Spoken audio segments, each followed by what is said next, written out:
Hello everyone, it's me, Anthony Couch, a guitarist on YouTube. Today talking all about learning other people's guitar solos, which is a really good thing to do for technique.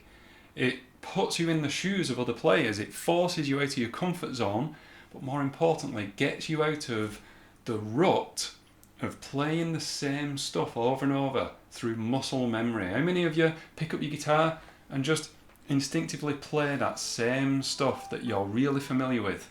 I know I do it. Learning other people's solos gets you out of that rut because you're playing stuff that someone else came up with. But I know that it's really tough to do that sometimes because of that very reason.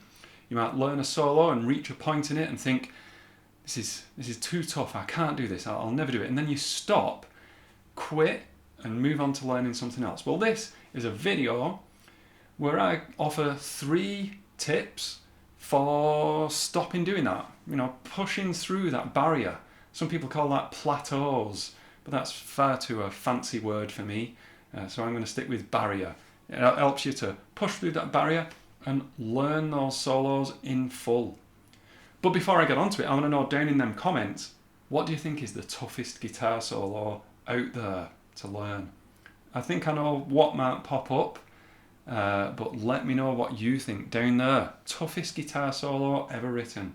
Okay then, 3 nice clickbaitable tips for improving this. Number 1 and 2 are very closely linked, but number 2 is my favourite. Number 1, right, we need to think about the average guitar solo. Imagine a rock song and it's going on. It's in E minor, obviously.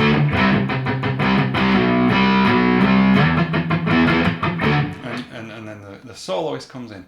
They generally start the solo with something that is impactful, simplistic, and sing-alongable. So like...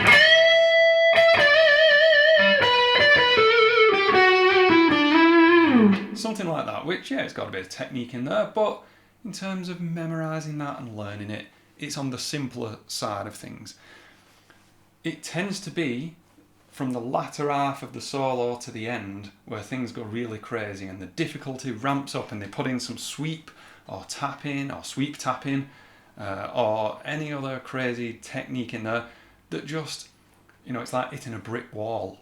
That can get really annoying, and what it results in is people just practicing the opening few bars to a guitar solo over and over and over and over.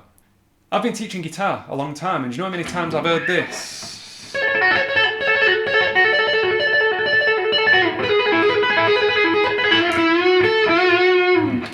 And then that's it. People get excellent at playing that opening to that iconic solo, and then that's it. So don't fall into that trap. In fact, why don't you listen to the solo that you intend on practicing?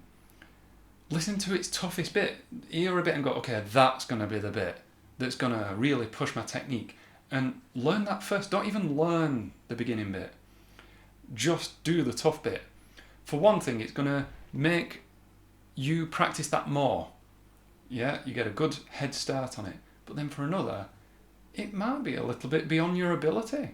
It might show you that, okay, maybe I'll come back to this solo when I've got better at sweep picking, or when my arpeggio knowledge is a little bit better. So be honest with yourself and think, is this going to be fun? Am I going to accomplish this in a week? You know, time scale comes into it as well. 2 weeks, 3 weeks, whatever. It's important to push yourself on guitar, but know when it's too far as well. And it's going to just put you off practicing. So jump in at the tough bit and think, is this even a solo for me? No. Okay, as I said, the first 2 are very similar, and they are, but this one is my favourite. The second one is to use the percentage approach. That's not a thing, I've come up with that. It's a nice snappy little heading to pop up. The percentage approach. With that in mind as well, that again, that the solo starts off with easy stuff and then goes into tough stuff. To not practice the easy stuff at full speed and then the tough stuff at much slower speed.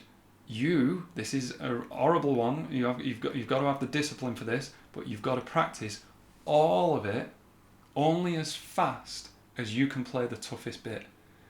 So that means that you practice everything at 50% speed, which is really easy now due to the little button that you can press on YouTube, and it lets you slow the speed down. It makes people sound really funny when they're talking very slowly.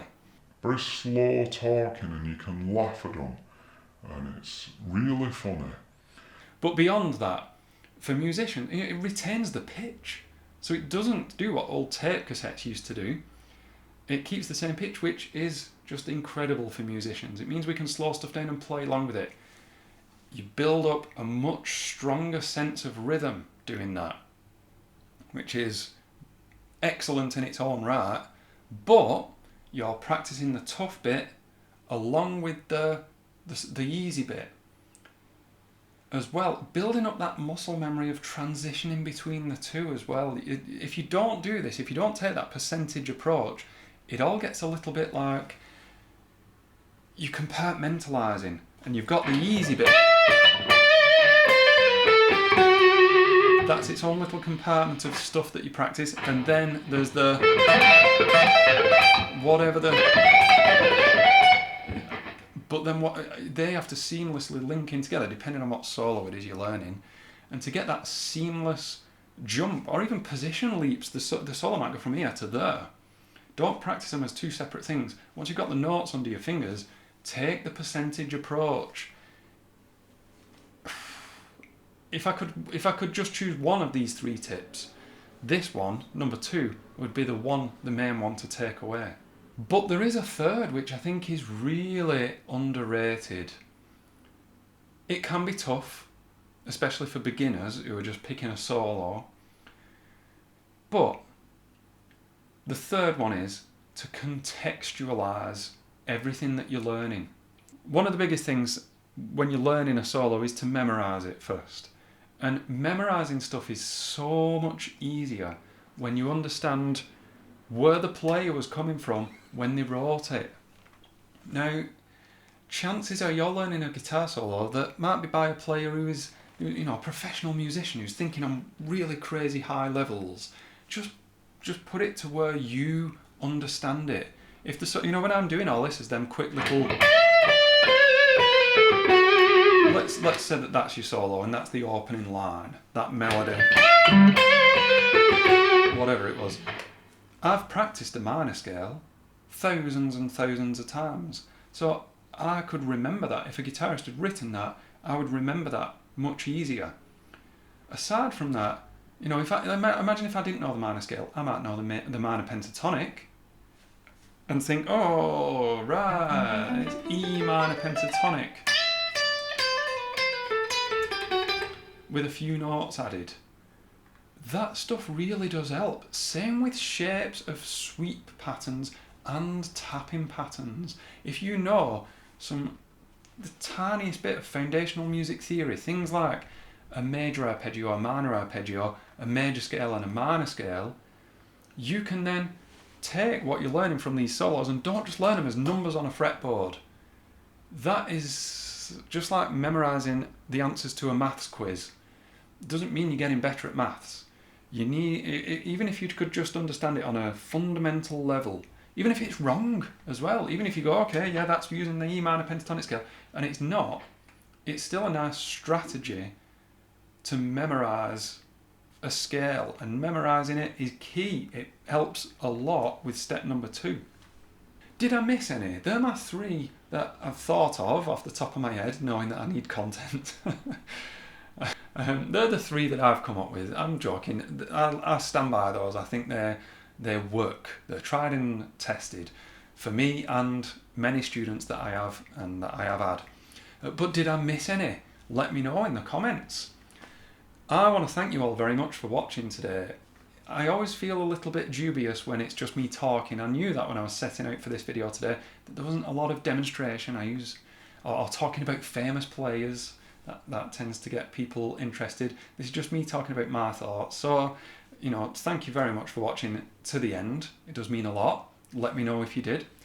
I'm going to go and practice playing this made-up scale that I made. And while I'm doing it, there's going to be some incredible names popping up of some ultimate Couch true potatoes. Thank you all for watching. I have been Anthony Couch, and I will see you in the next video. Playing this solo just for these beautiful people.